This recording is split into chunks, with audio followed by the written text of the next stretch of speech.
Bonjour et bienvenue à notre méditation. Aujourd'hui, c'est le 30 septembre.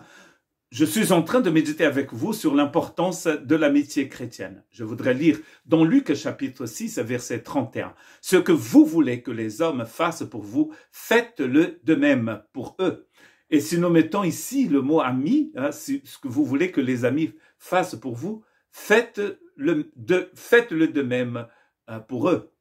L'amour que vous avez envie de recevoir de la part d'un ami, vous devez le partager d'abord. C'est en donnant qu'on reçoit ici, n'est-ce pas? Nous sommes en train de parler de l'amitié, bien sûr, dans le royaume de Dieu, au sein de l'Église du Christ Jésus. Comme nous parlait Pierre dans sa deuxième épître, en disant que la divine puissance nous a donné tout ce qui contribue à une vie et à la piété. Et ensuite, il va parler de l'amour de frères, amour de sœurs, des amitiés au sein du corps du Christ. Tout ça ensemble avec agapé, l'amour de Dieu. Et parfois, Dieu va utiliser l'autre pour nous aider à grandir. Ce que dit Proverbe chapitre 27, 5 à 6, mieux vaut une réprimande ouverte qu'une amitié cachée. Les blessures d'un ami prouvent sa fidélité. Mais les baisers d'un ennemi sont trompeurs. Donc les baisers de l'ennemi sont trompeurs. Il vaut mieux une réprimande faite avec amour que les baisers trompeurs des ennemis.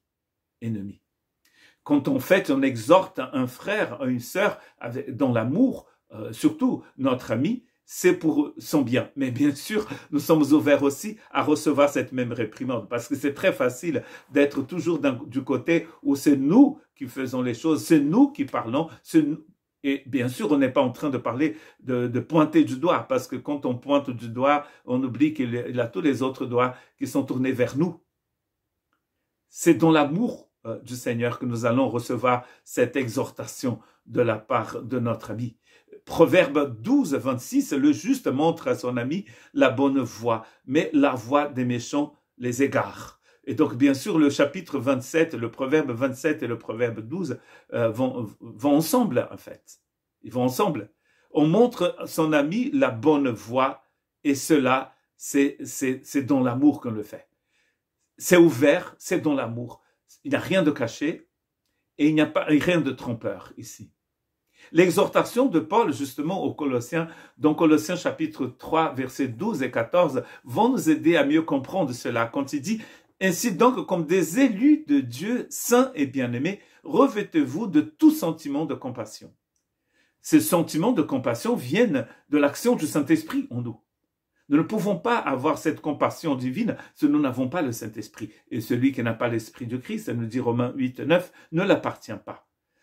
Il faut se revêtir de sentiments de compassion, mais aussi de sentiments de bonté, d'humilité, de douceur, de patience. Oh, c'est très intéressant, cette liste magnifique qui vient de l'Esprit Saint. Bonté, humilité, douceur, patience. La douceur, la patience, l'humilité, la bonté et la compassion du Saint-Esprit en nous. Supportez-vous les uns les autres, et si l'un a le sujet de se plaindre de l'autre, pardonnez-vous réciproquement, de même que Christ vous a pardonné, pardonnez-vous aussi. Regardez ce qu'il est en train de dire ici, c'est ce que Jésus a dit dans Luc chapitre 6. Ce que vous voulez que les hommes fassent pour vous, faites-le de même pour eux. Vous voulez être pardonné, vous voulez recevoir cette douceur, cette patience, cette compassion, il faut mettre ces choses en pratique d'abord. Pardonner. Pourquoi nous devons pardonner l'autre? C'est parce que le Seigneur nous a pardonné en Christ Jésus. Par-dessus toute chose, il dit, revêtez-vous de l'amour qui est le lien de la perfection. Revêtez-vous de l'amour qui est le lien de la perfection. Cet agapé du Seigneur, c'est le lien de la perfection. C'est pour ça que Pierre, dans sa deuxième épître, il nous dit que la divine puissance nous a tout donné et en ce qui concerne la vie et la piété, et maintenant, nous pouvons aimer les frères et les sœurs avec une amitié profonde parce que l'Esprit Saint a été déversé dans notre cœur. Voilà pourquoi je dis dans ces méditations que nous sommes en train de parler de l'amitié entre frères et sœurs. parce que c'est de cela dont le texte de 2 Pierre parle. Il parle justement de l'affection que devait avoir entre les membres du corps du Christ. Et cela est possible parce que l'amour a été déversé dans notre cœur. Que Dieu vous bénisse.